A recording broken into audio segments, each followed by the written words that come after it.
Bienvenue tout le monde. Vous êtes venus nombreux, pas mal plus nombreux que je pensais, ce qui me fait grandement plaisir, croyez-moi. Alors, on est ici à l'Assemblée d'investiture. Et puis, avant toute chose, je dois évidemment, comme d'habitude, souligner la présence de personnes présentes. Et puis, bon, j'en ai une quinzaine à annoncer. C'est bien, on est content. On va donc garder nos applaudissements pour la fin. Et puis aussi, chaque fois que je nomme une personne, si la personne veut se lever, comme ça tout le monde va voir, parce que des fois, il y a des gens qu'on ne connaît pas encore. Alors, je vais commencer par les élus. Monsieur Denis Gamelin, le maire de Saint-Cléophas. On se retient, non, on se retient. Monsieur Michel Lafontaine, le maire de Saint-Norbert. Monsieur Jacques Bastien, du Centre de l'Action bénévole de la Matawini. Monsieur Pierrot Lapierre, du Centre de l'Action bénévole d'Autrey. Monsieur André Champagne, de l'Action familiale de la Lorraine. Madame Marie-Christine Gravel, de l'organisme d'analphabétisation au bon des mots de la Valtrie. Monsieur Louis Trudeau, vice-président de l'organisme des bassins versants. Monsieur Yves Morin, qui est des Aigues des Nymphes et maire suppléant de Saint-Gabriel. Monsieur Yves Perron, président du Bloc québécois Berthier-Masquinongé. Et de Terrebonne, nous avons le député, monsieur Mathieu Traversy, avec son exécutif, monsieur Denis Royal, président. De la Chambre de commerce de Saint-Côme, nous avons la présidente, madame Chantal Morin, et son équipe, Yvon Mirandette, Richard Lajeunesse, Martine Gariepi. Du comité de vigilance des hydrocarbures, madame Odette Sarrazin. Tout le monde lève, c'est clair. Et du Bloc québécois de Joliette, nous avons le président Thomas Grégoire. Merci à toutes les gens qui s'impliquent dans leur société bénévolement. Et on les applaudit.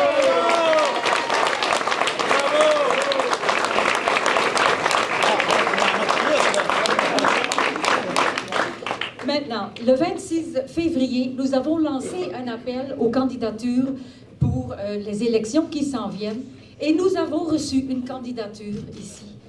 Alors aujourd'hui, il me fait plaisir de vous annoncer que dans Berthier, le candidat du Parti québécois pour les élections est M. André Villeneuve.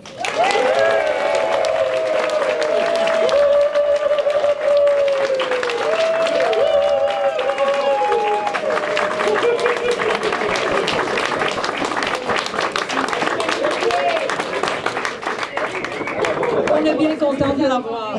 Et j'ai réussi à ne pas le faire parler. Ça, il faut le faire. Nous allons avoir l'occasion, évidemment, de l'entendre tantôt. Mais d'abord, il y a plusieurs personnes qui voulaient venir apporter leur soutien et puis qui veulent faire un petit mot pour André. Premièrement, notre chef, Jean-François Lisée, il voulait être ici. Il m'avait confirmé, mais un changement d'horaire en dernière minute. Vous savez, quand on est chef, ça arrive. Alors, il ne peut pas être ici, mais il nous a envoyé une lettre que je vais vous lire.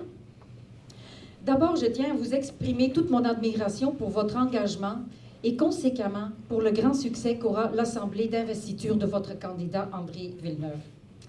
Je ne peux pas être présent, mais sachez que j'aurais été heureux d'y participer et de vous rencontrer, d'autant plus que l'investiture d'André m'était précieuse. J'aurai très certainement l'occasion de revenir dans la belle région de la Naudière et dans Berthier. Ce sera alors pour moi un grand honneur et un plaisir de vous revoir. Meilleures salutations.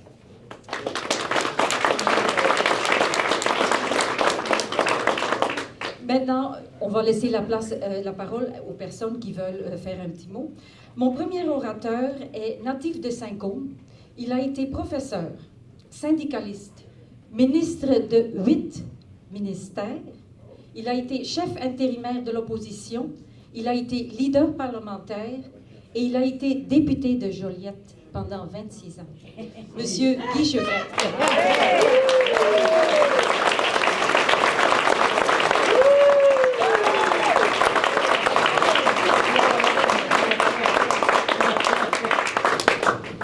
serai pas long. Je vais être professionnel amateur. Madame Yvon, André, chers amis, je vais vous dire un très petit mot d'André. Je le connaissais, mais pas beaucoup. Mais le 150e anniversaire de Saint-Côme m'a donné l'occasion de le rencontrer quasiment tous les semaines. Le vendredi soir, c'était un souper. À un moment donné, on s'est promenés en décapotable, tous les deux, assis sur le siège arrière au soleil. C'est le prix à payer en politique. Mais c'est là que j'ai découvert André Villeneuve. C'est un gars qui écoute. C'est un gars qui s'engage. C'est un gars qui passe à l'action après avoir bien compris les dossiers. C'est un gars que l'Assemblée nationale a besoin. Il y a assez de kids Kodak là pour avoir quelqu'un de sérieux comme lui, puis je te souhaite maudite bonne chance.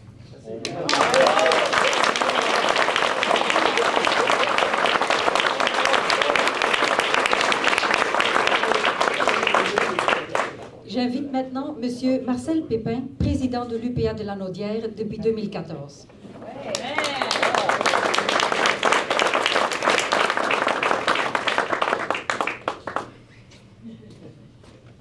Bien, bonjour tout le monde. Bonjour.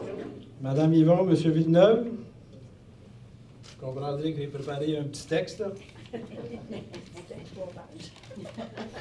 Non, ça c'est écrit gros. Je pensais pas d'être le premier au bat, excusez. D'abord, merci pour votre invitation. Vous comprendrez, malgré l'invitation, qu'en tant que président de l'UPA, je devrais rester neutre au niveau politique. Mais j'ai quand même des commentaires à apporter. Je veux apporter un message sur l'agriculture en général. L'agriculture régionale et provinciale. L'agriculture est un secteur économique particulier. Souvent, je dis, comme représentant syndical, je dis dans mes conférences, si je représentais des plombiers qui font à peu près toutes la même tâche, il me semble que ça irait mieux. Mais l'agriculture est tellement diversifiée, surtout dans la Naudière, que c'est pas toujours facile, puis l'important, c'est d'être le plus équitable possible. Les risques inhérents à la production, je m'en vais vous les nommer. D'abord, la température, l'environnement d'affaires, le REA, le règlement sur les exploitations agricoles, des marchés très volatiles d'une production à l'autre, des investissements majeurs à supporter, des terres, un bien essentiel, la matière première de l'agriculture. Parlant de terre, de la matière première de l'agriculture, un problème qui traîne au niveau agricole depuis belle lurette, qui s'appelle la fiscalité municipale, le programme de remboursement de taxes. J'étais président d'un syndicat de base, puis je me rappelle d'avoir organisé une manifestation en tracteur, trouvant c'était inéquitable, le programme de remboursement de taxes, la taxation municipale. Ça fait plus de 10 ans de ça, puis c'est encore sur la table à dessin, il n'y a rien de réglé comme tel. Lors d'un nouveau gouvernement, on pense en tout cas, on est prêt à emmener nos arguments. Le cher programme de remboursement de taxes, là, la production agricole, il est surtaxé en partant. En partant, on est, à titre d'exemple, je parlais avec un producteur de patates dernièrement qui me disait « ça fait belle lurette que je compétitionne avec les patates du Nouveau-Brunswick. » Au Nouveau-Brunswick, la taxation est le millième de ce qu'on paye en municipal. La taxation, c'est ça, le régime fiscal. La sécurité du revenu, c'est un incontournable. Dans plusieurs dossiers, dans plusieurs productions, le filet de sécurité est inexistant. Des problèmes de financement, des problèmes de restant en production, le prix du marché. On a la financière agricole qui est un organisme pour supporter l'agriculture. On pense qu'elle ne joue vraiment pas son rôle. La financière agricole, c'est un organisme gouvernemental en passant. Puis elle fait des profits dans le moment. C'est une fiducie, mais non, une entreprise qui va aider l'agriculture. Le règlement sur les exploitations agricoles. L'environnement, on est bien d'accord, puis tout ce qu'on demande, c'est de la préserver du mieux qu'on peut. Mais il faut avoir les moyens. parce qu'on compétitionne tout le temps avec d'autres organismes. Sur ce dossier, dans la Nodière, là, puis dans le comté de Berthier, il y a le littoral du lac Saint-Pierre. M. Michel Désy est ici aujourd'hui, il pourrait vous en parler pendant 2 heures. Une certaine forme d'expropriation. On pense bien que ça va finir par se régler à l'amiable. Mais quand les producteurs agricoles se font dire « tu vas faire ça », c'est pas correct, ça. Surtout que c'est des producteurs de plusieurs fédérations qui sont propriétaires de ces terres-là. On a-tu la preuve hors de tout doute que l'agriculture chasse la perche haute, qui est responsable de la baisse de population de la perche haute. On n'a pas la preuve hors de tout doute. C'est un dossier qui n'est pas réglé et qu'on aimerait bien qu'il se règle. J'aimerais bien vous entretenir un peu sur votre député, M. André Villeneuve. Comme député de Berthier, je ne le connais pas beaucoup. M. Désy vous connaît bien, lui. Mais je vous connais comme porte-parole,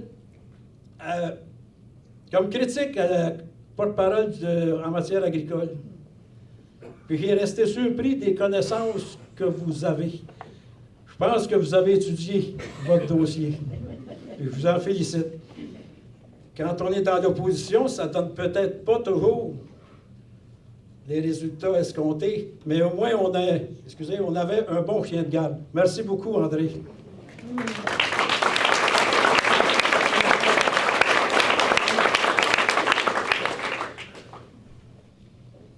En terminant, juste dire que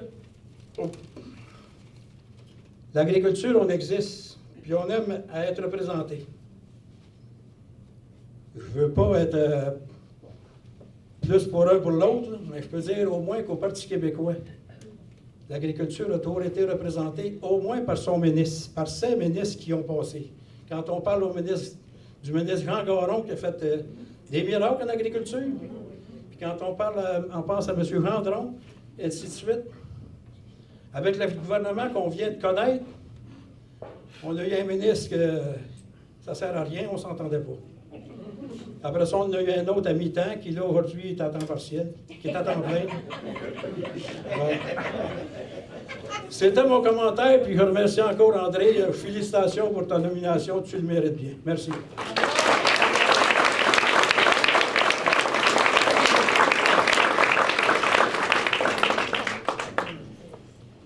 Notre prochain orateur est député fédéral. Il est notre député parrain. Il défend de gros dossiers et on le connaît surtout pour son travail sur les paradis fiscaux. Vu que sa circonscription recoupe celle d'André, ils travaillent souvent ensemble sur le terrain. Mesdames et messieurs, le député fédéral de Joliette, M. Gabriel Sainte-Marie.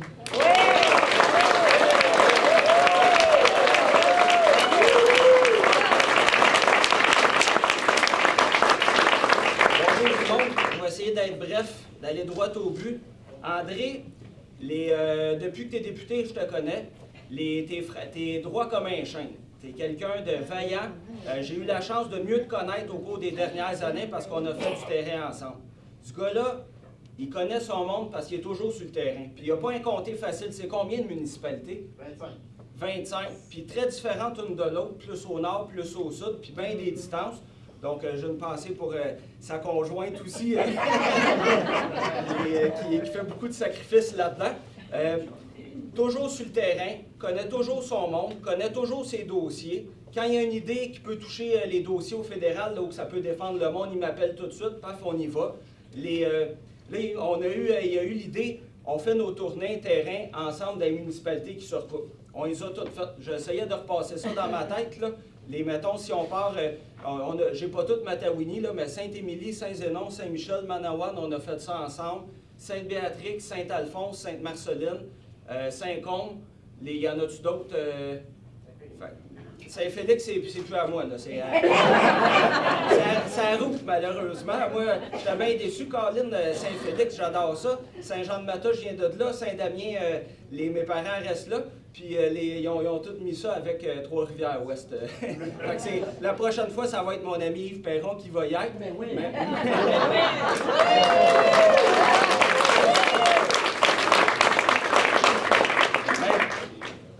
Du monde, Moi, je pense que ça prend en politique, c'est du monde qui travaille pour vous, qui fait passer vous autres avant tout, Puis André, c'est un gars comme ça, il vous connaît, il connaît les dossiers, il est présent, dès qu'il y a quelque chose, il est là.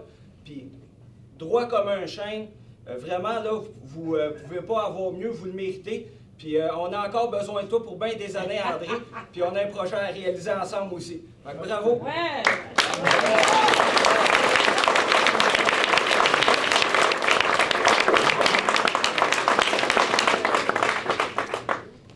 Et maintenant, en dernier lieu, et non le moindre, j'ai le plaisir de vous présenter une femme de cœur, une rassembleuse. Elle a été avocate, ministre, défendresse de la convergence et elle a porté le dossier Mourir dans la dignité. Je vous présente la députée de Joliette et la vice-chef du Parti québécois, Madame Véronique Yvon.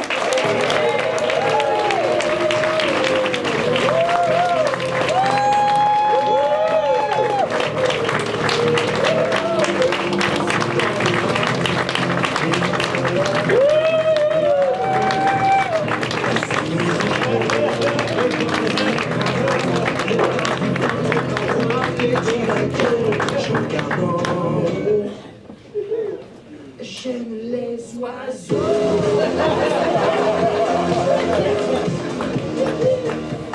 Je sais pas s'il y en a parmi vous qui ont écouté En direct de l'univers hier, Yann Perrault, d'ailleurs, quelqu'un qui a vécu dans la circonscription extraordinaire de Berthier, était là pour fêter la francophonie, le rayonnement du fait français en Amérique.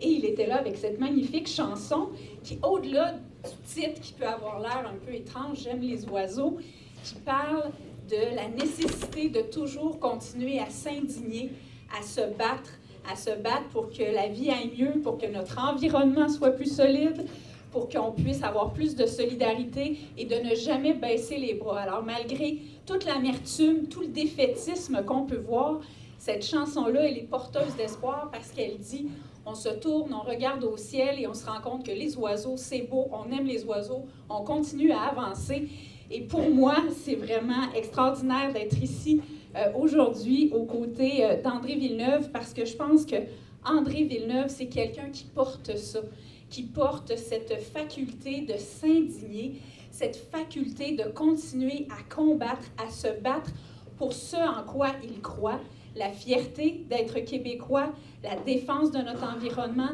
bien sûr la défense de notre agriculture. Je vais y revenir, mais je pense que l'orateur précédent a bien montré à quel point André, c'était quelqu'un qui s'était investi complètement dans ce dossier-là de la défense de l'agriculture, mais c'est quelqu'un qui est là pas pour le pouvoir, qui n'est pas là pour son intérêt, certainement pas, qui est là pour défendre les causes dans lesquelles il croit, mais surtout pour porter la voix des gens qu'il représente, des gens de cette magnifique circonscription de Berthier qu'il a tatoué sur son cœur. Et je peux vous le dire, car je siège au caucus avec lui, et il parle de vous avec une passion qui est contagieuse et il ne laisse pas une chose passer qui pourrait nuire à son monde de sa circonscription qu'il est tellement fier de représenter. Alors, André, je suis vraiment, vraiment heureuse d'être à tes côtés aujourd'hui. Pour moi, c'est un honneur de siéger avec toi, de t'avoir comme voisin dans notre caucus du Parti québécois de la Nodière. Je dois te dire que tu es une inspiration pour moi parce que tu es un travailleur infatigable malgré toutes tes années d'engagement politique, parce que oui, il y a 10 ans d'engagement politique à Québec, à l'Assemblée nationale, mais qui est précédé d'autant de temps, évidemment, comme maire, comme préfet, et il n'a pas perdu une once de sa passion, de son engagement, de cette foudre pour se battre pour les gens, comme nous le rappelle Yann Perrault dans sa chanson. Merci, André, de tout ce que tu es, puis je suis très heureuse que tu sois là pour le prochain rendez-vous.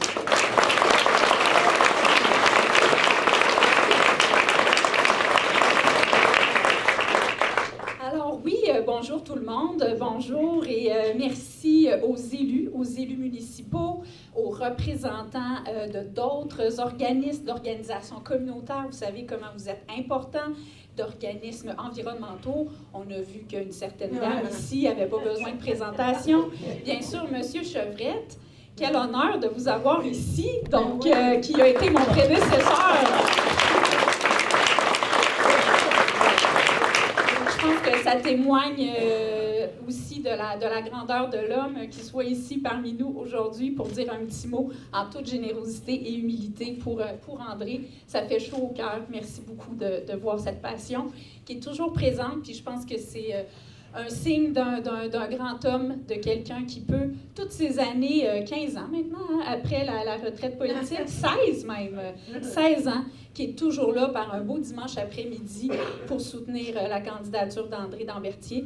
Et bien sûr, mon ami Gabriel, que je veux saluer, Yves et tous les autres. Donc, merci beaucoup d'être là. C'est ensemble, vous savez, qu'on fait avancer les choses. Et c'est pour ça que je me réjouis de vous voir si nombreux et nombreuses aujourd'hui. C'est assez impressionnant, merci, quand on connaît la grandeur du comté de Berthier, de voir qu'il y a autant de gens qui se sont déplacés pour être là pour André. Je pense que ça en dit long sur ce qu'est André Villeneuve. Je l'ai dit d'entrée de jeu, mais André Villeneuve, c'est un homme droit, c'est un homme qui est là pour les gens, c'est pas un homme qui est là pour sa gloire. Puis je pense que M. Chevrette l'a très bien cerné, Gabriel aussi l'a très bien dit.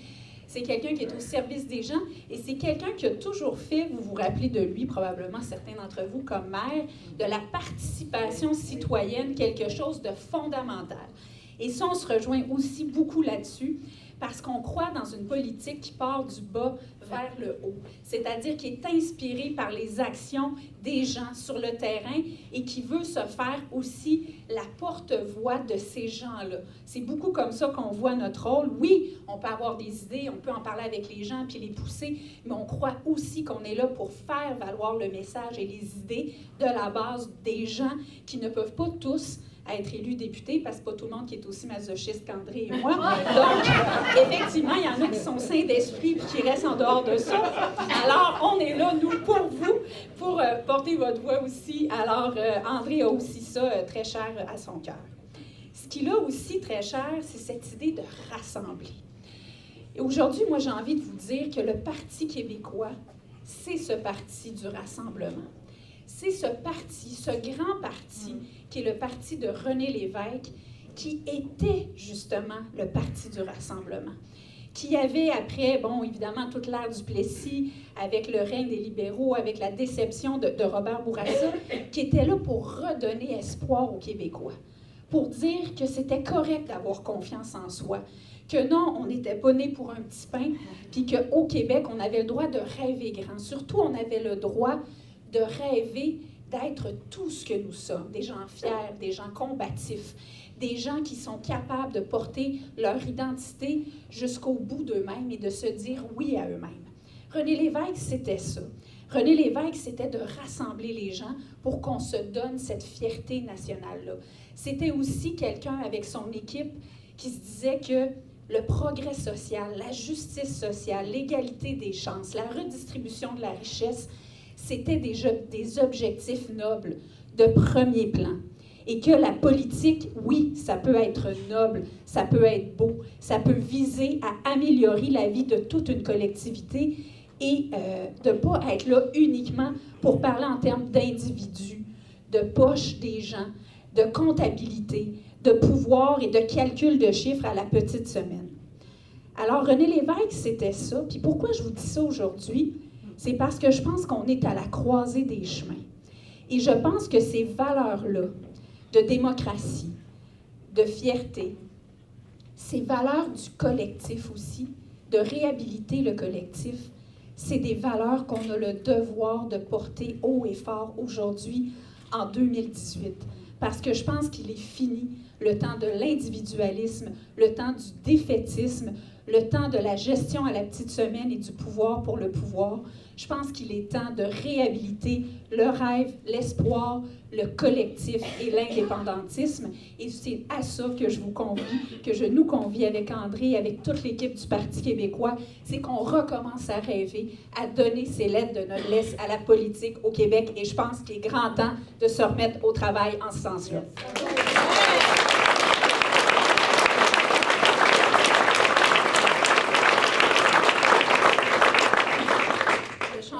Est-ce que ça va mieux au micro de droite? Non. Ça va mieux au micro de gauche. Oui. Je l'aurais prédit.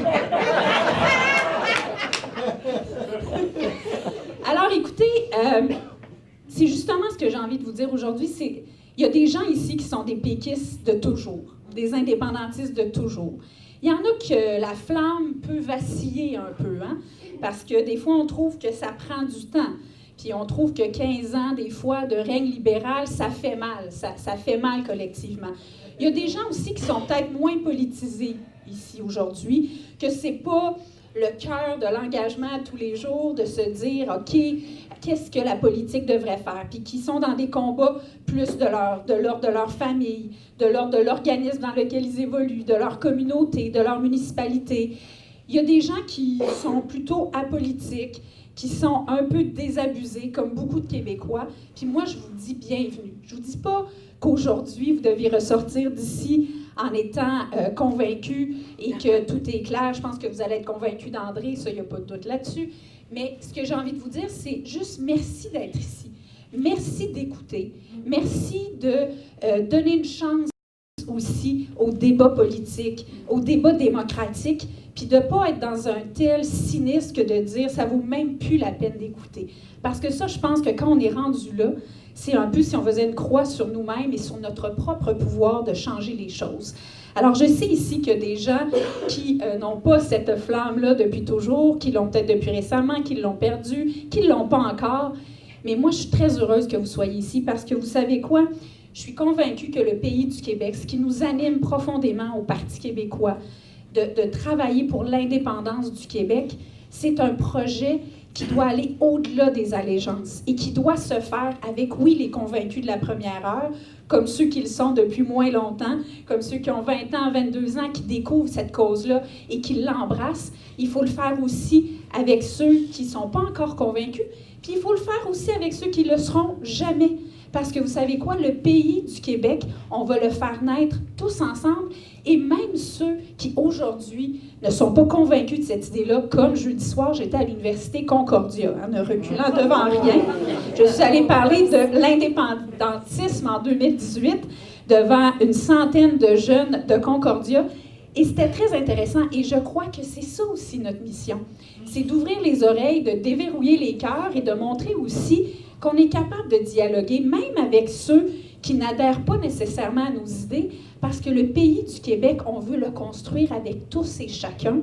Et vous savez, ce qui est si formidable dans ce projet-là, c'est qu'au lendemain d'un oui, qu'on soit nouvel arrivant ou ancien arrivé, qu'on ait 20 ans, 40 ans, 60 ans, 97 ans, qu'on soit né ici, qu'on soit né ailleurs, qu'on soit homme, qu'on soit femme, tout ça, ça n'aura pas d'importance parce qu'on va être tous sur le même pied. On va tous se retrouver à être les fondateurs et les fondatrices d'un nouvel État. L'État du Québec indépendant qui va nous permettre de construire une société à notre image. Des gens progressistes, des gens solidaires, des gens généreux, des gens aussi qui ont confiance en eux et en leurs moyens. Et c'est de ça que je veux vous parler aussi aujourd'hui. C'est un peu le défi auquel je veux vous convier. C'est de rebâtir la confiance. C'est vraiment un thème qui m'est cher, pour ceux qui me connaissent un peu, parce qu'on est dans une ère, et j'en parlais d'entrée de jeu, où les gens sont tellement cyniques. Je sais qu'il y en a parmi vous, désabusés, qui se disent à quoi ça sert d'aller voter, c'est toujours pareil. Puis vous savez quoi? Moi, je comprends les gens qui peuvent être comme ça. Je comprends surtout les jeunes qui n'ont connu essentiellement qu'un gouvernement pendant les 15 dernières années, c'est le gouvernement libéral. Puis ici, mon idée, c'est pas de casser du sucre sur le gouvernement libéral. Il y a plein d'autres gens qui sont aussi bons que moi pour faire ça, et vous avez tous d'excellents arguments pour le faire vous-même. C'est juste de dire que c'est certain que quand ça fait 15 ans que tu es face à un gouvernement qui a été un gouvernement de l'austérité, qui a été un gouvernement du chacun pour soi, qui a été un gouvernement où on a été dans le cynisme le plus extrême, en se faisant élire, en ne parlant jamais d'austérité, en se faisant élire, en disant qu'il n'y aurait pas d'augmentation de tarifs, que les CPE, on n'augmenterait pas les tarifs. Première chose qu'ils ont fait, ils ont modulé les tarifs, puis il y a des gens qui payent 20 $ par jour alors qu'ils en payaient 7 avant.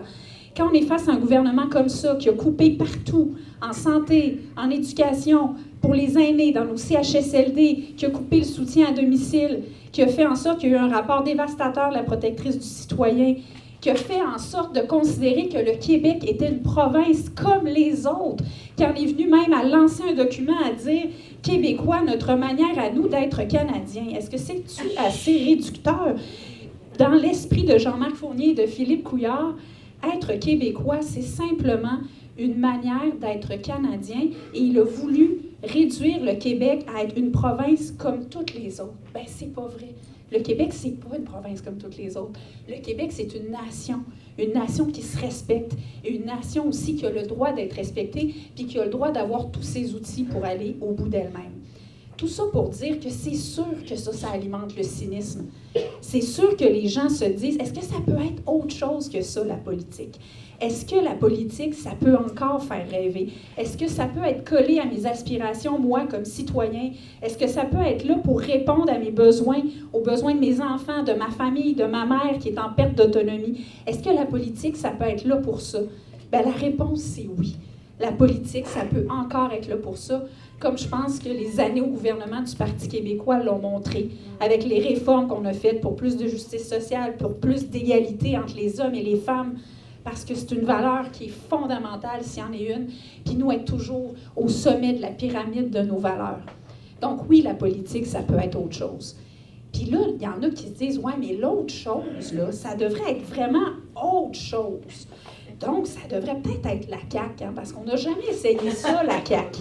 Donc, ça s'appelle ça la Coalition Avenir Québec, la CAQ. Mais certains, comme Camille Bouchard, l'appellent plutôt la Coalition Affaiblissement du Québec. Et moi, je trouve que c'est assez intéressant comme titre, parce qu'effectivement, regardez les idées de la CAQ.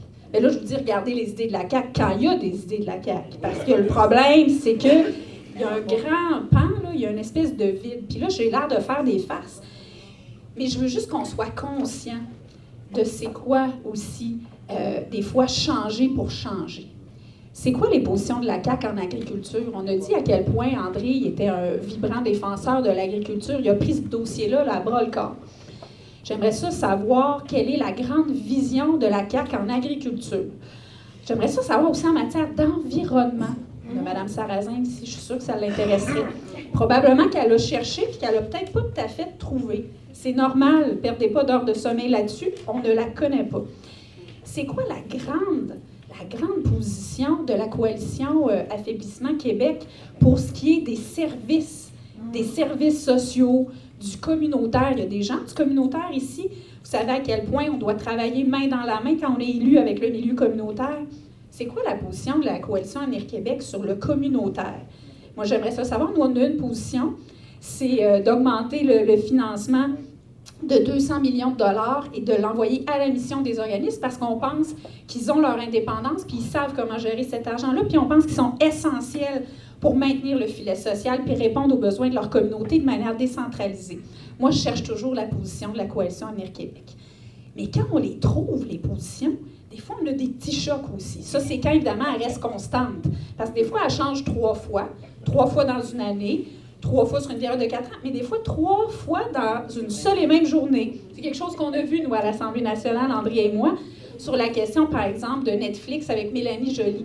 Le matin, là, quand elle a sorti sa position, ils ont dit comment c'était formidable, là, c'était extraordinaire, que là, il allait avoir de la production canadienne.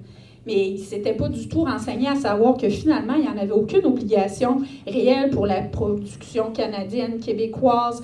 C'était-tu des partenaires? C'était quoi? Fait que là, le midi, ils ont changé de position. Puis là, ils ont dit, bien, dans le fond, on est pour, mais avec certains ajustements. Puis là, rendu en fin de journée, bien là, c'était rendu qu'il n'était plus trop pour. Mais ça, c'était en 24 heures. Fait que moi, je fais juste vous dire comment ça a pu fluctuer d'ici la période de campagne électorale. Puis ensuite, pendant 4 ans de gouvernement, comment ce serait difficile à prévoir. L'autre chose aussi que je trouve particulière, c'est tout l'engagement que François Legault avait quand il était au gouvernement du Parti québécois pour les centres de la petite enfance. Vous savez à quel point c'est une fierté au Parti québécois, un legs extraordinaire de Pauline Marois, les centres de la petite enfance. Pourquoi c'est si extraordinaire? Bien, c'est extraordinaire parce que, ça a permis à des dizaines et des dizaines de milliers de femmes de retourner sur le marché du travail en ayant vraiment une alternative de conciliation famille-travail, en ayant l'esprit en paix et de manière accessible.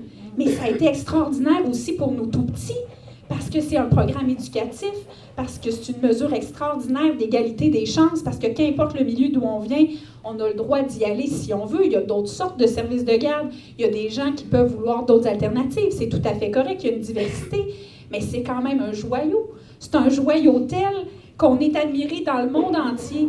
Puis qu'est-ce qu'il dit, François Legault? Qu'est-ce qu'il dit avec sa nouvelle élue de Louis Hébert, qui est leur porte-parole en matière de famille? Ah ben nous, ce qu'on aime essentiellement, c'est les garderies privées. C'est un modèle d'affaires intéressant. Ben moi, les affaires, je trouve ça bien important. On a des positions très fortes en matière de petites et moyennes entreprises. D'ailleurs, André a aussi été un très efficace porte-parole en matière d'entrepreneuriat. Je pourrais passer tous ces titres au fil des ans, mais ça a été quelque chose de très fort avec André. Bien, nous, on y croit aux affaires.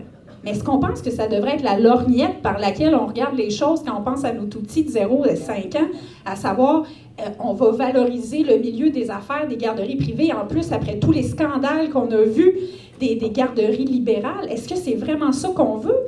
Ou on veut se dire, on va se battre bec et ongle pour l'égalité des chances dès la petite enfance, l'accompagnement optimal de nos tout-petits avec ce joyau-là que sont les CPE? Bien ça, c'est ça la coalition Avenir Québec ou Affaiblissement Québec, comme vous voulez. C'est des positions comme ça qui ne tiennent pas la route quand on se dit qu'on veut miser sur l'éducation, parce qu'il va vous dire à quel point c'est important l'éducation, à quel point la réussite éducative, c'est fondamental. Mais une autre incohérence, c'est tellement fondamental qu'il va baisser les taxes de 1,3 milliard. La taxe scolaire, il va couper ça de 1,3 milliard. Moi, vous savez, comme vous, là, avoir 100, 200 $ de plus dans mes poches à la fin de l'année, je serais très heureuse, puis je saurais quoi faire avec. Mais est-ce que j'aime mieux avoir 100 $ de plus dans mes poches, ou j'aime mieux qu'il reste 1,3 milliard en éducation pour qu'on soit capable de s'occuper adéquatement des enfants qui ont des difficultés d'apprentissage, des enfants qui ont un trouble du déficit de l'attention, qui ont un trouble du spectre de l'autisme, puis qui ne réussissent pas à avoir les services auxquels ils ont droit. Alors, comment on peut croire ça quand, d'une part, on nous dit « Ah, l'éducation, là, ça va être fondamental pour nous », puis que, de l'autre part, on veut mettre la hache dans les sangs de la petite enfance, et qu'en plus, on veut couper 1,3 milliard. Moi, je ne la vois pas, la cohérence, et c'est pour ça que je dis qu'il ne faut pas non plus changer pour changer. Il ne faut pas changer bonnet blanc pour blanc bonnet. Puis là, je ne vous parlerai pas de tous les échanges qu'ils ont eus. Là, le Canadien, il n'y a rien là à côté de tous les échanges qu'il y a eu entre les équipes de la CAQ et des libéraux. Là. Dominique Anglade, qui était présidente de la CAQ, qui est rendue vice-première ministre des libéraux, qui est en barrette, on n'en parle même pas. Sébastien Proulx. Fait que vous imaginez, ce trio-là, c'est tous des anciens de la CAQ. Mais on a le phénomène inverse aussi. Hein. On a des libéraux qui s'en vont chez la CAQ. Donc ça, pensez-vous que c'est inspirant? Pensez-vous que c'est une manière de redonner confiance aux gens puis de dire, vous savez, la politique, là, c'est pas juste une affaire de pouvoir, puis de comptabilité, puis de regarder les choses à la petite semaine, puis de regarder par où le vent va, puis de proposer une petite idée là, puis une petite idée là. Ça devrait pas être ça, la politique. Ça devrait être fait d'idéal et d'idéaux. Ça devrait être fait de conviction. Ça devrait surtout être fait de la plus grande des convictions. C'est celle que quand on est en politique, on a un pouvoir, oui, mais on a surtout une responsabilité énorme qui est celle de représenter les gens, tous les gens, pour faire une différence, la plus belle des différences dans leur vie, que l'on soit des enfants, des adolescents, des aînés, des parents, des grands-parents, des nouveaux arrivants, comme je vous disais, ou des anciens arrivés. Puis c'est ça au Parti québécois qu'on veut faire. C'est ça qu'on veut faire avec la force d'un programme. Vous chercherez aussi, là, les autres partis, leur grand programme. Cherchez pas encore toute la nuit, là, je vous le dis, vous en trouverez pas. Ils n'ont pas ça, eux autres, un programme fait par des membres, des gens qui s'investissent au quotidien, comme vous aujourd'hui, en grande partie, qui sont ici parce que vous croyez dans cette cause-là du Parti québécois. Alors moi, en terminant, ce que j'ai envie de vous dire, c'est que cette mission-là de rebâtir la confiance est fondamentale. Parce que nous, au Parti québécois, on rêve d'amener les gens jusqu'à leur pleine indépendance. On a assez confiance dans les Québécois, puis on est les seuls. Hein? On a assez confiance dans les Québécois et les Québécoises pour se dire qu'ils ont le droit de se dire oui à eux-mêmes, qu'ils ont le droit d'aller au bout d'eux-mêmes, qu'ils ont le droit de prendre toutes leurs décisions conformément à leurs valeurs et à leurs priorités. Ils ont le droit à ça, les Québécois, parce que les Québécois, c'est un peuple de combattants et de résistants. Puis s'il y en a qui ne croient pas à ça, j'ai juste envie de leur dire, bien, regardez l'histoire du peuple québécois. Regardez ces centaines d'années de combats où on nous a dit, à coup de rapports de Lord Durham et d'autres rapports qui devaient nous voir disparaître, on nous a dit qu'on disparaîtrait. Bien, en 2018, à Berthier, à Joliette, à Cacouna, en Côte-Nord, à Montréal, à Québec, on est toujours là, puis on est toujours vivant, puis on est toujours là en français. Fait qu'est-ce que c'est pas le plus grand signe de résistance? Est-ce que c'est pas le plus grand signe que oui, on est capable d'aller au bout de nous-mêmes et de se dire oui à nous-mêmes? Alors pour ça, il faut commencer, il faut continuer à se dire oui ici, dans Berthier, avec André Villeneuve, et l'enthousiasme que je sens aujourd'hui dans cette salle, par ce très beau dimanche après-midi printanier, parce que je sens qu'ici, on est en train de renaître et de partir un mouvement qui va nous amener à changer de gouvernement. Et c'est pour ça que vous êtes ici. Le printemps s'en vient avec nous, et à l'automne, ça va être encore plus extraordinaire. Et cette énergie-là que je sens ici aujourd'hui, je sais qu'elle va être décuplée le 1er octobre prochain, quand on va fêter la nouvelle victoire d'André Villeneuve dans Berthier, mais la victoire nationale à la grandeur du Québec, du Parti québécois. Et sur ce, je vous invite à accueillir votre candidat, mais surtout votre député sortant et rentrant, Monsieur André Villeneuve, mon ami, votre député André Villeneuve.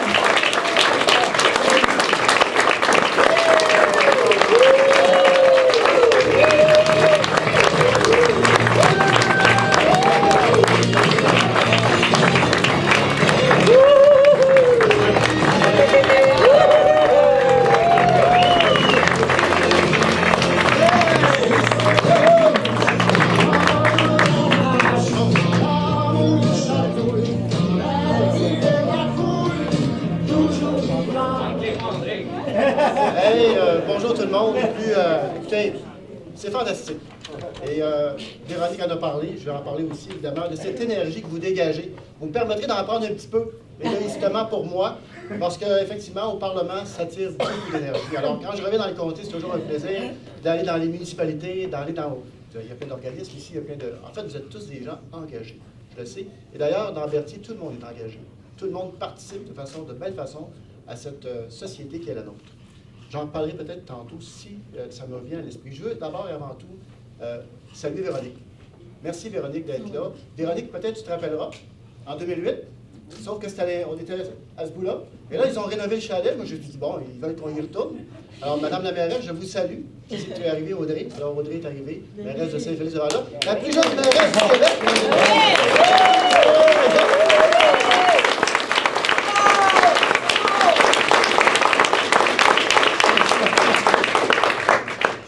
Donc, on se retrouve ici maintenant, après 2008, avec Véronique qui est maintenant vice-chef. Et je tiens à le dire parce que, trouvez-moi dans le monde, et là je dis bien, je lance un défi, là, ceux qui veulent passer des insomnies, là, Véronique en a parlé, trouvez-moi dans le monde un futur chef d'État, un futur premier ministre, et là je parle évidemment de Jean-François Lisée, qui partage le pouvoir. Et c'est pas factice, et c'est pas artificiel. Véronique a accepté d'embarquer justement dans ce duo-là, un duo vraiment de chef et de vice-chef. Et je vous le jure, là, cherchez un endroit dans le monde où le partage du pouvoir se fait, moi, j'en connais pas d'endroit. Alors, c'est extraordinaire. Et moi, ça me plaît beaucoup et ça me sied beaucoup parce que j'ai toujours pensé que le pouvoir devait être exercé de façon le plus démocratiquement possible et de façon le plus collégiale possible. Alors, Véronique, bravo d'avoir accepté. Bravo d'avoir mis ta couleur justement au fond.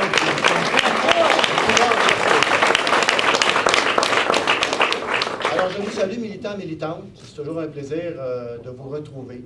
Et vous savez, quelqu'un me disait « Ah, mais à vaincre sans péril, on triomphe sans gloire. » Mais il n'est pas question ici de péril, il n'est pas question de gloire, il n'est pas question de bataille, il n'est pas question non plus d'honneur. Il est question d'engagement et de loyauté. Loyauté, bien sûr, envers le peuple du Québec, loyauté envers toutes les personnes qui vivent au Québec, et loyauté envers vous, militants, militantes, et les commettants du comté de Berthier. Engagement, bien, vous êtes la preuve vivante aujourd'hui par ce beau dimanche. Après la fin de l'hiver libéral, on a le printemps québécois. Et ça, bien, vous êtes la preuve vivante aujourd'hui de cet engagement-là. Et c'est important, l'engagement. Vous savez, on a hérité, il y a des gens au Québec, nos ancêtres qui sont morts pour la démocratie. On peut penser aux patriotes. Il y avait des Anglais parmi les patriotes en passant. Il y avait des Français, mais il y avait aussi des Anglais, des Irlandais.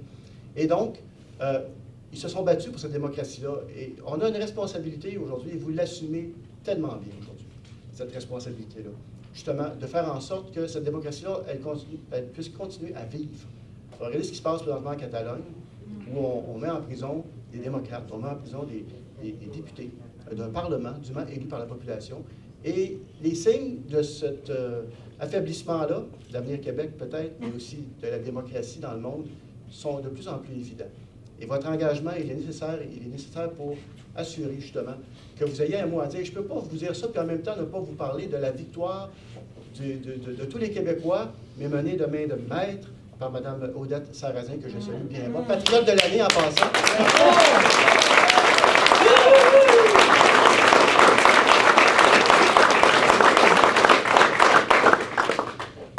Et vraiment, là, cet engagement-là, il doit s'incarner encore et encore dans les gestes que vous posez, que vous, comme je le disais, vous le faites très bien.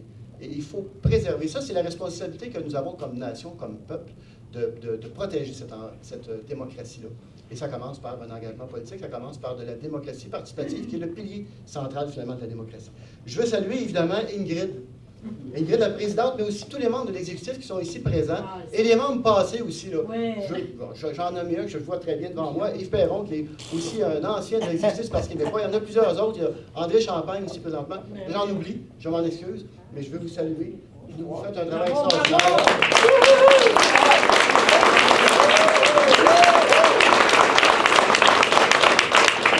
Évidemment, Gabriel Sainte-Marie. Alors, écoutez, on fait une paire extraordinaire, je vous jure.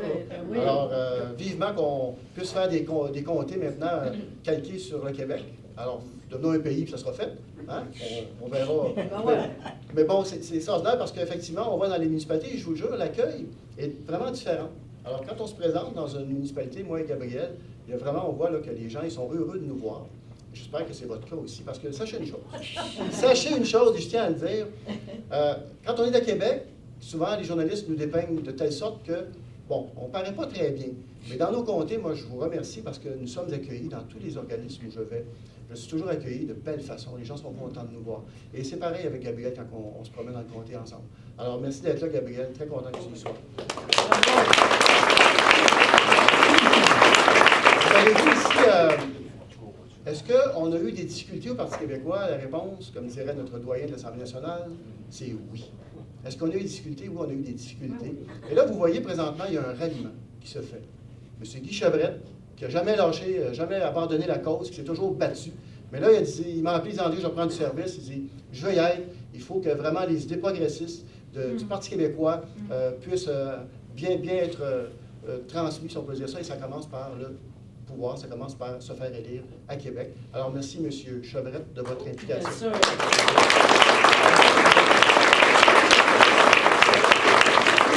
Là, bien sûr, M. Papin. Ne pas confondre avec M. Pépin.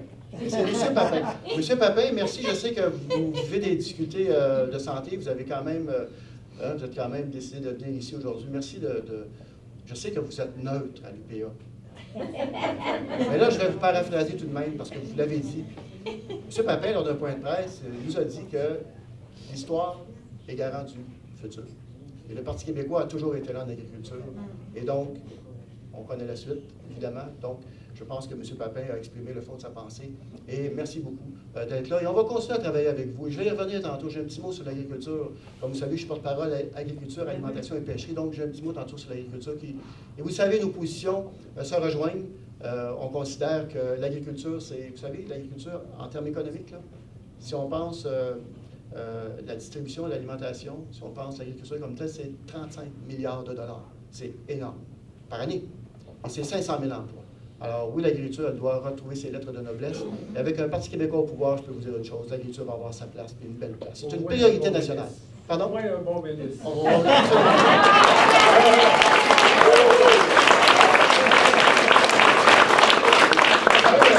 M. Michel Daisy, qui est ici président de l'UPA, syndicat de Daudré. Je veux saluer parce que tantôt, on a omis de le faire, on s'en excuse, mais vous savez, d'être salué à la fin comme ça, c'est toujours mieux. On s'en rappelle plus. Alors, c'est très bon. C'est très bon. Je veux saluer, évidemment, les élus municipaux qui sont ici aujourd'hui. Je suis très heureux, vous savez, pour certains d'entre vous, j'ai travaillé pendant près de 10 ans avec vous, donc à la MRC de Daudré, comme préfet, comme maire aussi. Et ça a été une expérience inoubliable et extraordinaire. Alors, je suis heureux que vous soyez ici. Je veux saluer les médias, hein, qui font une couverture toujours extraordinaire. Lisez les médias, là. C'est toujours de bonnes nouvelles. C'est toujours extraordinaire. Je veux saluer la société civile. Véronique en a parlé tantôt. Il y a ici présentement des gens, je les ai appelés personnellement, honnêtement, là. Puis je leur ai dit, regardez, là, on ne pourra pas dire ce coup-ci, ah, je ne pensais pas que l'élection était pour être déclenchée si rapidement. Je n'ai pas eu le temps d'aller le programme du PQ, je n'ai pas eu le temps d'aller le programme de la CAQ, du Parti libéral et de comparer. On ne peut pas dire ça parce qu'on sait que c'est le 1er octobre prochain. Donc, cet événement politique qui se tient ici aujourd'hui est un événement qui va vous permettre, j'ose espérer, de vous faire une tête sur ce qu'on a comme programme au Parti québécois. Et vous allez voir, c'est drôlement, parce que souvent, vous savez, avec le cynisme ambiant, les gens disent, de toute façon, c'est du pareil au même. Ben non, c'est loin d'être du pareil au même. Et tantôt, je vais vous donner quelques exemples de cela. Alors, bravo pour votre engagement. Je suis vraiment très heureux. Et merci parce que c'est pas vaincre sans péril, on triomphe sans gloire. Je vous dirais que moi, je le prends comme une marque de confiance de votre part. Et je peux vous dire, je le sais que le poste il y a de la relève, ça, je le sais. Je sais qu'il y a des gens qui auraient aimé se présenter. Ils ont dit, André, tu es là, tu fais un bon travail, on te laisse ça. Alors, merci pour cette marque de reconnaissance extraordinaire. Maintenant, juste revenir sur, tantôt je vous disais que la société civile était présente, et c'est extraordinaire. On a aussi évidemment des gens du domaine économique, on a des gens de la culture, on a des gens de l'environnement, on a des gens du communautaire qui sont ici présents aujourd'hui. Et cette mosaïque, elle est complétée, je pense, elle est complète, et elle est importante à mes yeux. Elle est importante à mes yeux, et je peux vous dire une chose, puis M. Chevrette pourra confirmer avec moi. Lorsque les libéraux ont pris le pouvoir en 2003, ils ont mis en place les conférences régionales des élus. Et ça, c'était une bonne idée, honnêtement. C'était une bonne idée, mais toujours une bonne idée. Et jusqu'en 2014, en fait, ces gens-là, les élus, la société civile, ont travaillé ensemble. Ils ont bâti des ponts. Et heureusement, c'est solide, ça tient encore. Le problème, c'est que les libéraux, ils ont aboli les CRE en 2014, laissant un vide sidéral dans la communauté. Et je sais que vous, les représentants d'organismes, vous aviez apprécié ce modèle de travail-là. Donc, les élus qui travaillent avec la société civile. Et d'abolir cela, c'était pas abolir les CRE que les libéraux ont fait. Moi, ce que je dis, c'est qu'ils n'ont pas aboli les CRE. Ils ont aboli 50 ans de concertation régionale dans tout le Québec. Et ça, c'est terrible. Moi, je pense qu'on se doit de le dénoncer. Je sais que présentement, il y a du travail qui se fait, malgré tout. Mais disons que c'était pas plus facile à travailler lorsqu'on pouvait aller à la CRE, faire notre point comme organisme communautaire ou organisme environnemental ou économique, faire notre point. Et là, bien, les gens se mettaient en mode appui, en mode travail. Et je peux vous dire une chose, malgré ce coup de poignard-là dans la concertation régionale, je peux vous dire une chose, c'est que le Parti québécois, en 2018, en octobre 2018, si les gens nous confient le pouvoir, nous allons trouver une façon de rétablir cette concertation-là. Elle doit être rétablie, elle doit être reconnue. C'est la même façon pour tous de pouvoir avancer davantage. Je vous ai parlé à quel point c'était important pour moi de pouvoir vous parler. Véronique en a fait un bon bout, je pense, au niveau des différences entre le Parti québécois et les autres partis politiques. Il y a 2 semaines, j'étais à l'Assemblée nationale, au Salon Bleu. Et on débattait justement de la réussite scolaire. On débattait de la réussite scolaire, on débattait de l'idée du Parti libéral de retourner dans vos poches, puis tout le monde, Véronique l'a dit, effectivement, tout le monde va être heureux de recevoir 100 $ dans ses poches si le Parti libéral allait de l'avant, le projet de loi est encore en marche. Donc, de retourner 700 millions à même les taxes scolaires. Et là, évidemment, la CAQ a sauté sur l'occasion. C'est un peu comme un encan avec la CAQ. Hein? Non, mais c'est ça la réalité. Alors, on dit, ben nous, là, ce ne sera pas 700 millions, ça va être 1,3 milliard ou 1,4 milliard. Qu'est-ce qu'on va faire, nous, au PQ? On va dire 2 milliards? Non. Non. Moi, j'ai laissé, on a délibéré, là, pendant 2 heures au Salon Bleu. Il y avait M. Proulx, du Parti libéral. Il y avait M. de la CAQ, M. Roberge de la CAQ, pardon. Et moi, j'ai laissé aller pendant 50 minutes. Et puis, à un moment donné, j'ai pris la parole, j'ai mis le pied à terre. Et je leur ai dit, je vous écoute depuis tantôt, les amis. C'est quand même assez honteux. Vous n'avez pas prononcé une fois le mot réussite scolaire. Vous avez parlé de la hausse du prix des maisons. Vous avez parlé de toutes sortes de choses, mais jamais, depuis 50 minutes, là, vous vous êtes préoccupé de nos enfants. C'est la plus grande richesse que nous avons. Ce sont nos enfants. J'arrête, je reviendrai après. Marielle? Je veux te saluer. Désolé. Gabrielle l'a fait tantôt, mais ça ne change pas. Gabrielle, mon épouse est avec nous. Écoutez, Gabrielle a raison, effectivement, parce que 25 municipalités, c'est très prenant. Merci. Merci.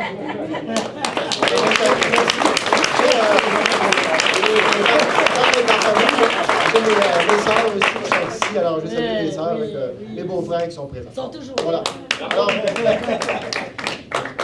Alors donc, pendant 50 minutes, et puis bon, comme je vous disais, j'ai mis le pied à terre, puis je dis là, c'est assez.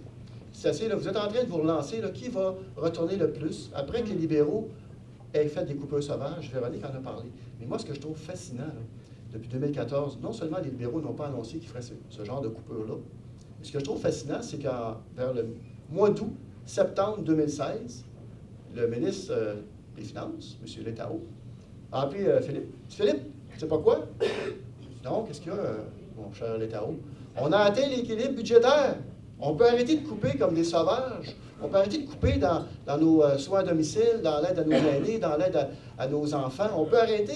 L'équilibre budgétaire est atteint. Philippe a dit non, on ne coupe pas. On a pris le programme de la CAQ, on va le mener jusqu'au bout. Le programme de la CAQ, c'est quoi? Ben, c'est de couper, tout en promettant, parce que ça, je tiens à vous le dire, nous, on va vous dire la vérité. Et Jean-François, là-dessus, là, je vous le dis, moi, je suis très heureux de la façon dont il amène les choses. Jean-François, il dit, on va dire la vérité aux Québécois. Et la vérité, c'est que non, on ne baissera pas les impôts, puis on ne les augmentera pas non plus. Et si d'ici le 1er octobre, il y avait des baisses d'impôts, on ne les remettra pas non plus. Mais chose certaine, c'est pas vrai qu'on va continuer dans cette austérité-là qui a fait mal à notre monde. C'est ça la réalité. Alors donc, pour revenir à mon Philippe et à mon Carlos, alors, Philippe dit non, c'est le programme de la CAQ qu'on a décidé de mettre en marche, on va continuer à le faire. Et j'ai parlé aux collègues, à tous les députés libéraux, puis la CAQ est d'accord probablement elle aussi. Ce qu'on va faire, on va continuer à couper comme on le fait, hein? Et puis on va se ramasser un trésor de guerre pour le 1er octobre 2018. Il n'y a pas de mots, en fait, pour pouvoir décrire une telle situation, parce qu'ils n'avaient pas à faire ça. Ils n'avaient pas à le faire, ils ont quand même décidé de le faire. C'est quand même assez... je ne sais pas, moi, prévisible, mais je cherche non, je vais laisser faire les qualificatifs, je ne dois pas sortir de gros mots devant les caméras. C'est terrible. On a échappé des jeunes à l'école parce qu'ils n'ont pas pu avoir le soutien. Et nos professeurs qui sont à bout de souffle n'ont pas pu avoir le soutien des professionnels, donc de l'éducation, parce qu'il y a eu 350 postes qui ont été coupés pour soutenir nos élèves, pour soutenir nos professeurs. Alors, c'est une honte innommable. C'est tout à fait inacceptable ce qu'ils ont fait là. Et là, évidemment, écoutez, j'ai eu beau dénoncer cela, et quand j'ai dénoncé cela à nos amis Robert et Sébastien du Parti libéral, ben là, ils se sont mis à parler des réussites scolaires. Tout à coup, ils se sont dit, ouais, peut-être que Villeneuve n'est pas tard, c'est pas bon. Ils se sont dit, électoralement parlant, c'est peut-être pas bon. On n'a pas pensé d'en parler, mais j'en parle pas parce que c'est bon électoralement, j'en parle parce que nos jeunes, c'est l'avenir du Québec. Et les libéraux ont fait un tort considérable à nos jeunes. On fait un tort considérable en éducation. C'est totalement inacceptable. Et là, maintenant, vous savez, le Parti libéral, on va couper 700 millions. Ils ne disent pas qu'est-ce qu'ils vont faire, mais ils vont couper 700 millions encore en éducation. Et la CAQ dit, nous, on coupe 1,4 milliard en éducation. Ce n'est pas la bonne route à suivre. Moi, je pense que l'éducation, c'est probablement la priorité. Et nous, au Parti québécois, ça va être une priorité. On s'engage à protéger le budget de l'éducation au Québec. C'est ça qui doit être la priorité. On n'a pas le droit de échapper nos jeunes. Je vais vous parler de santé, tant qu'être d'un programme. Mais là, je ne fais pas le tour du programme. Je vous invite à aller pq.org. Vous allez avoir tout le programme à votre disposition. Vous pourrez le lire, le regarder. Je vais vous parler de santé. Alors, vous avez vu, dernièrement, les infirmières, les infirmiers sont sortis partout au Québec pour dire que la situation était intenable. Et c'est carrément ça, la situation, elle était intenable. Pourquoi? En 2007-2008, le gouvernement du Québec versait en honoraires aux médecins 3 800 millions par année, donc de salaire. En 2018, 8 milliards et plus en salaire. Alors là, on comprend qu'on a les libéraux qui ont une priorité, c'est la priorité tout aux médecins. Nous, notre priorité, c'est tout aux patients. Alors, on va geler l'augmentation des salaires des médecins. La CAQ, dernièrement, je ne sais pas, Véronique en parlait tantôt, c'est dur à suivre, là, mais bon, moi, je me rappelle, il y a quelques mois, la CAQ a dit « Ah, nous aussi, on va augmenter le salaire des médecins, ça va régler le problème de la santé au Québec. » Là, remarquez, je ne veux pas vous causer de préjudice à la CAQ, peut-être on a changé d'idée, puis c'est autre chose aujourd'hui, je ne sais pas. Mais moi, ce que je me rappelle, c'est ce qu'il avait dit. Alors, nous, on dit non, on va geler le salaire des médecins, et cet argent-là, on va l'utiliser, entre autres, pour le maintien à domicile. Les gens veulent rester chez eux. Une place en CHSLD coûte, je lance un chiffre, 60 ou 80 000 par année. Les gens qui restent chez eux, ça coûte rien, puis ils veulent rester chez eux. C'est quand même assez hallucinant. Comment aller à contre-courant, voici une belle façon de le faire. Alors, nous, on va geler ça à des médecins, on va réinvestir justement dans les soins à domicile. Et en passant, ce que je vous dis là peut paraître un peu contradictoire. Vous savez, on va aussi faire en sorte que les 200 000 professionnels de la santé, donc les infirmières, pharmaciennes, etc., les 200 000 professionnels de la santé, on va s'assurer qu'ils puissent poser plus d'actes pour lesquels ils sont compétents, bien sûr, mais donc dégager du temps au médecin qui, lui, va pouvoir avoir plus de patients, donc faire son travail. Et là, ça peut paraître un peu contradictoire, ce que je vous dis, parce que les infirmières sont sorties dernièrement, comme quoi elles sont épuisées. Et vous savez quoi? Elles n'ont pas demandé d'augmentation, les infirmières. Est-ce que quelqu'un a entendu ça? Moi, je n'ai pas entendu ça. Ce qu'elles ont besoin, là, c'est d'arrêter de courir après un médecin, qui sont très bons, ça dit en pensant, nos médecins, il faut le répéter, on est tous très heureux de nos médecins, mais, d'ailleurs, les médecins eux-mêmes ne veulent plus d'augmentation, pour certains en tout cas. Ouais. Alors, elles sont toujours en train de courir après le médecin pour obtenir l'autorisation de pouvoir soulager un patient qui veut un Tylenol ou qui veut... Alors, ce qu'elles demandent, les infirmières, c'est plus d'autonomie.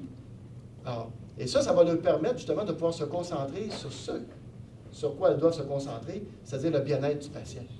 Alors, voyez-vous, ça, c'est des propositions que nous, au Parti québécois, on apporte, entre autres avec Diane Lamar, qui fait un travail extraordinaire. Alors, on veut garder nos médecins, on veut les payer correctement, mais on dit que présentement, les augmentations qu'ils ont eues sont trop énormes. Ça n'a pas de bon sens. Et il faut maintenant s'arranger pour que les argents puissent aller justement à nos gens, à notre monde, finalement. J'avais 22 pages. C'est deux côtés. En 12. Mais finalement, ça a fini en 6 pages avec un bon. C'est bon, c'est bon. La police de caractère. Oui, c'est ça. Écoutez, donc, c'est un peu ce que je voulais, sur quoi je voulais vous sensibiliser. Cette réalité-là, que les partis politiques ne sont pas tous pareils. Et je vous invite encore à aller voir le programme. Il y a une synthèse sur le site. Je ne suis pas nécessaire de se taper toute la... Si vous voulez le faire, faites-le, mais sinon, il y a des synthèses. Mais juste en santé, en éducation, Véronique a parlé de la petite enfance, qui a été mise en place par un gouvernement du Parti québécois, et qui est reconnu à travers le monde. C'est quand même assez incroyable.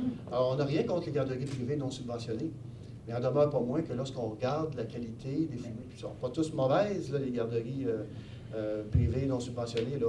Mais quand on regarde les chiffres, là, ben, il n'en demeure pas moins que la qualité est drôlement supérieure pour les centres de la petite enfance.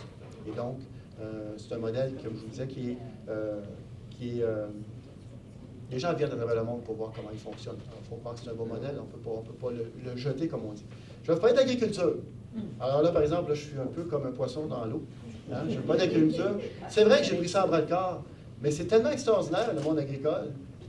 Vous avez l'heure juste avec le monde agricole. Vous avez l'heure juste. Alors là, le patin de fantaisie, là, c'est... Vous avez l'heure juste, puis c'est correct, puis j'aime ça. Moi, je suis quelqu'un de terrain. Et quand j'arrive sur une ferme, et puis la personne m'explique le problème qu'elle vit ou le succès, parce qu'il y a des succès aussi, ben, c'est pas compliqué, c'est clair, on sait où on s'en va. Je vais en parler parce que la relève, entre autres, M. Papin, M. Désy, la relève agricole, là, c'est vraiment là où il faut investir, c'est vraiment là où il faut poser des gestes concrets. Nous, on l'a annoncé déjà, et on va arriver avec d'autres propositions, on l'a annoncé déjà, il y aura un FIRA+, pas normal que le FIRA, présentement, le FIRA, c'est le Fonds d'investissement pour la relève agricole, a 70 millions, puis il ne trouve pas le moyen de le dépenser, alors qu'il sort 8 000 jeunes, 9 000 jeunes, il sort 800 à 900 jeunes par année au Québec, soit avec une diplomation ou une qualification en agriculture. Alors, c'est pas normal que ce fonds-là ne soit pas utilisé de façon optimale. En plus, les banques prêtent. Alors que, normalement, les banques sont frileuses, mais elles prêtent. Et le FIRA, lui, ben, son argent reste dans le fond.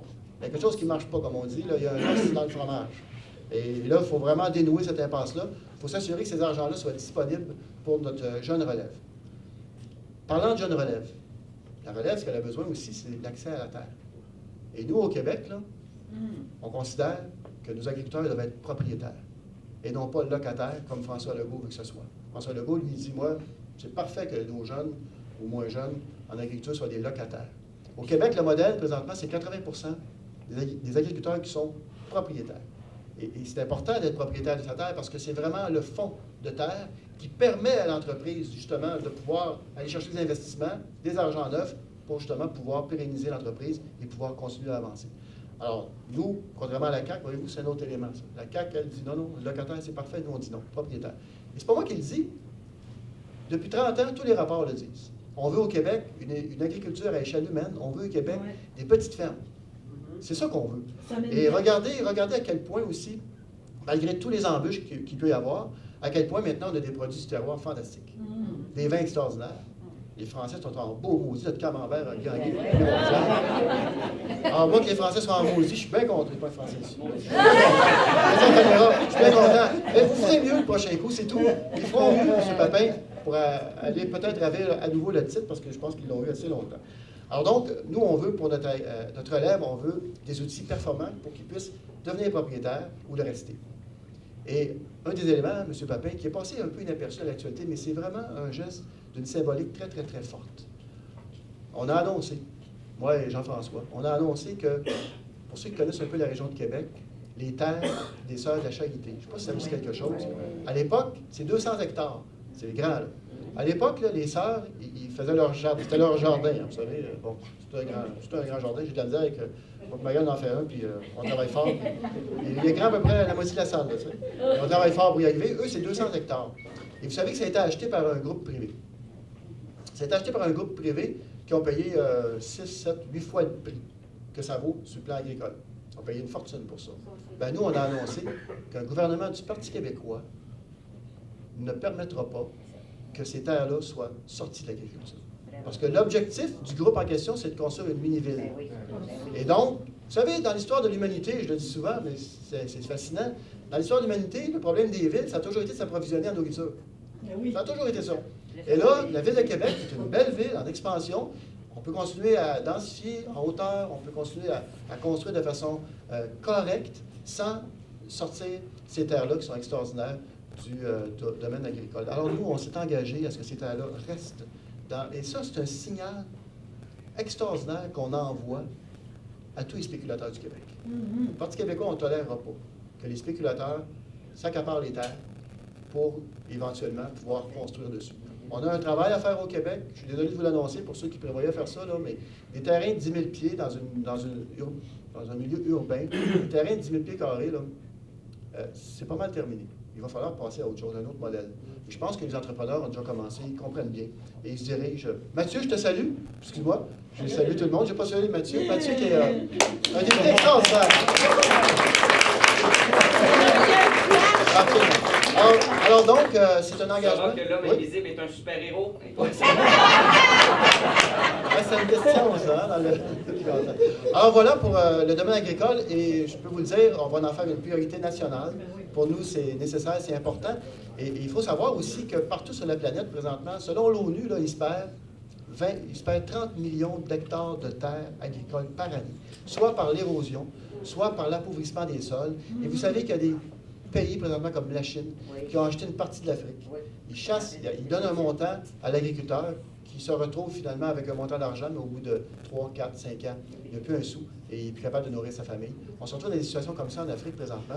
Et c'est clair que le Québec, avec les changements climatiques, bon, il en demeure pour moi que les changements climatiques pour le Québec vont amener leur lot de problèmes, mais aussi, donc, un temps de jour plus grand pour pouvoir cultiver. On a une eau en quantité et en qualité extraordinaire, ce qui fait en sorte qu'on devient finalement un peu victime de cela.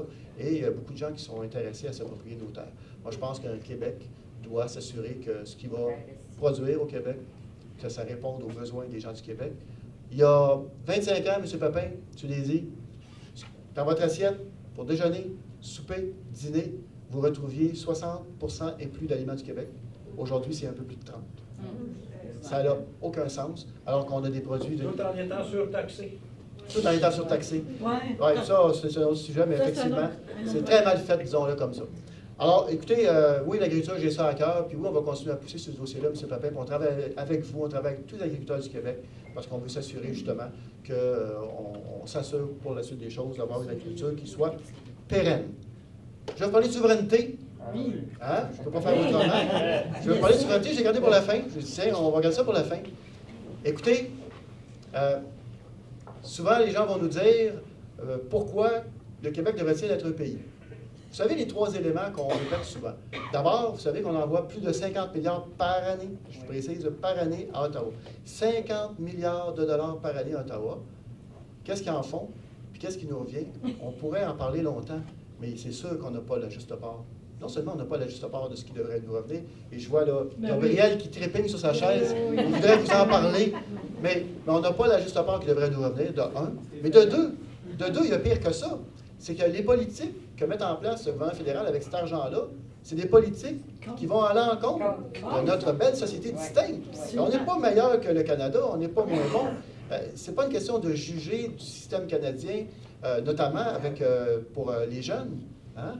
On pense au niveau des contrevenants, des jeunes contrevenants, le modèle est différent au Québec. Il n'est pas meilleur, il n'est pas mieux, et c'est pas pire. Mais c'est notre façon d'être à nous. Et donc, là, je pourrais vous parler, évidemment, vous savez, les bateaux là, que le fédéral a donné en contrat. Avec l'entretien, on parle de 100 milliards, vous payez 23 milliards. On a eu 70 millions, ça, combien on a eu? Bon. On a eu moins d'1 % en tout cas, alors qu'on représente 23 %. Avec notre argent, finalement, le fédéral donne des contrats avec des emplois de qualité, là, dans l'Ouest puis dans l'Est. C'est zéro pour le Québec. Mais là, les exemples sont nombreux. Je vais arrêter là parce que je sens que vous voulez profiter un peu du soleil là, dehors. Puis, mais l'autre point, souvent, c'est au niveau des traités. Vous savez, les traités internationaux, c'est pas nous qui les signons. C'est le gouvernement fédéral. Et toujours avec, évidemment, ces valeurs qui sont bonnes, qui sont les siennes, mais souvent qui vont aussi à l'encontre de nos valeurs à nous. L'environnement, on a ça à cœur au Québec. Alors, qu'est-ce qui est arrivé avec le traité de Kyoto? Le fédéral l'a déchiré. C'est pas nous qui avons décidé ça. Et c'est pas nous qui pouvons décider ça. L'autre élément, c'est... pour moi, c'est un... Pardon? Oui, j'y arrive à ça. Mais donc, nos traités, alors que nous soyons, comme peuple, comme nation, assis à la grande table des nations du monde, ça va juste permettre d'apporter notre couleur. Parce que la plus grande richesse de l'humanité, c'est sa diversité. Alors, cette mosaïque qui est devant nous, bien, est-ce qu'on pourrait y participer davantage pour apporter notre couleur? La réponse, c'est oui. C'est en devenant un pays qu'on va pouvoir y arriver. Donc, vous avez les taxes et impôts qu'on envoie à Ottawa. Vous avez évidemment les traités internationaux, nos lois. On pourrait voter toutes nos lois. C'est ce qu'on fait, vous allez me dire? Oui et non.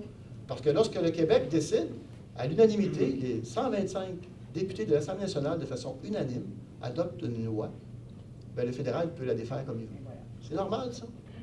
Moi, je pense que tout peuple normal doit aspirer à être maître chez lui.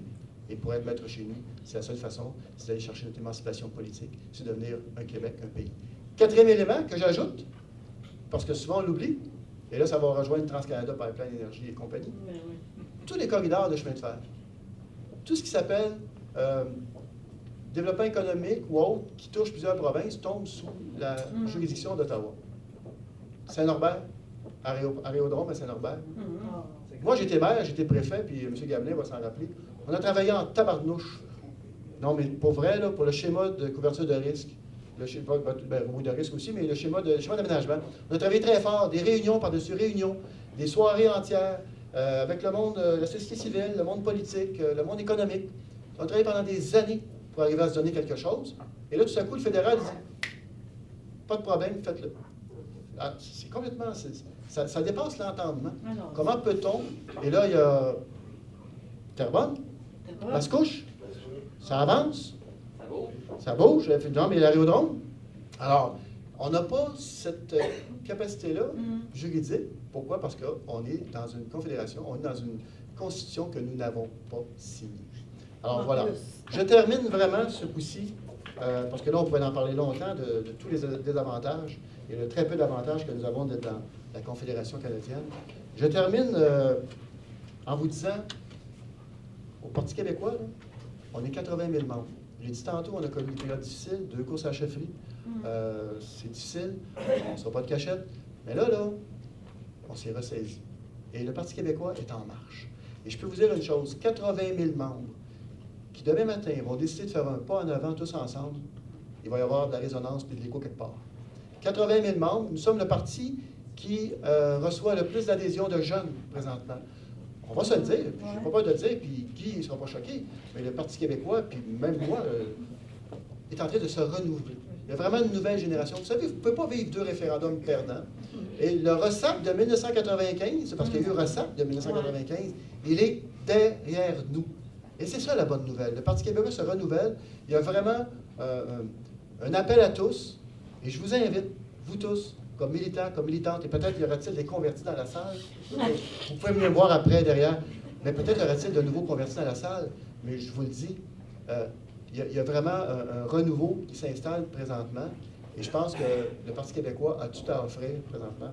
Et allez voir le programme. Et n'hésitez pas à aller dans d'autres réunions politiques de ce genre-ci pour vous informer, si vous n'êtes pas convaincu encore aujourd'hui. Mais il faut s'informer. Et je suis convaincu. Je suis convaincu que ce rappel, et les gens reviennent au Parti québécois présentement. Les gens reviennent. Et ça, c'est un signe extraordinaire. Ouais. On est, petit élément d'information supplémentaire, on est le parti qui recueille le plus d'argent. Et ce n'est pas à coût de 100 puis de 200, quoique ce n'est pas interdit non plus. Mais c'est des coûts à coût de 5 10 15 c'est vraiment les gens qui nous soutiennent, qui nous donnent un coup de main. Alors, on est le parti qui recueille le plus de dons populaires. C'est quand même assez extraordinaire. Alors donc, je vous le dis, soyez de la partie, soyez contagieux. Ceux qui sont convaincus, soyez contagieux. Ayez pas peur d'engager le débat avec votre voisin, avec votre famille, avec le monsieur qui rentre. Ayez pas peur d'engager le débat. Ayez pas peur, puis c'est pas vrai, c'est fini ce temps-là où les gens ne voulaient plus parler de politique. Ah, ça va virer en chicane. Non. Soyez de bonne humeur. On en parle avec enthousiasme, avec de bonne humeur. On fait de la belle politique. Puis le Parti québécois, c'est un parti qui a une grande histoire, puis on peut en être fiers. Merci beaucoup encore pour votre confiance.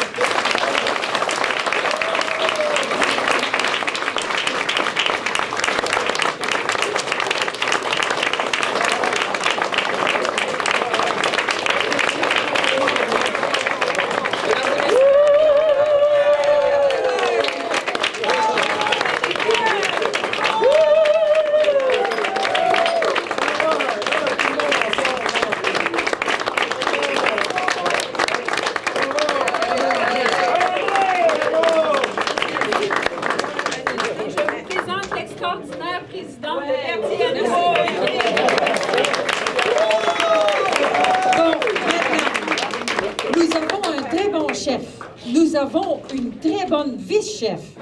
Nous avons un très bon candidat. Alors, il manque juste vous. Suivez qu'est-ce qu'il a dit. Allez partager la bonne parole à tout le monde. Partez avec vos cartons, mettez-les sur vos fenêtres. Et puis, je vais vous prêcher pour ma petite chapelle aussi. J'ai un très bon comité. Il y a plein de gens qui sont présents ici. Mais on a aussi besoin de vous comme bénévoles. J'ai besoin de tout le monde à tous les niveaux. Vous êtes bons au téléphone, j'ai besoin de téléphonistes, j'ai besoin de poseurs de pancartes, j'ai besoin de gens qui vont partager sur Facebook des nouvelles, j'ai besoin de tout le monde, vous. Et je termine sur une très bonne nouvelle. Comme nous sommes en année électorale, la contribution peut monter jusqu'à 200 $.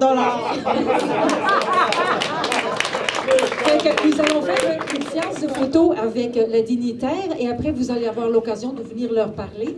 Et puis après ça, les gens vont être à l'accueil. Si vous voulez faire une contribution, ce sera apprécié. Les petits gâteaux d'Ingrid sont très bons, ils sont à l'arrière. Oui, allez-y, vous pouvez en prendre.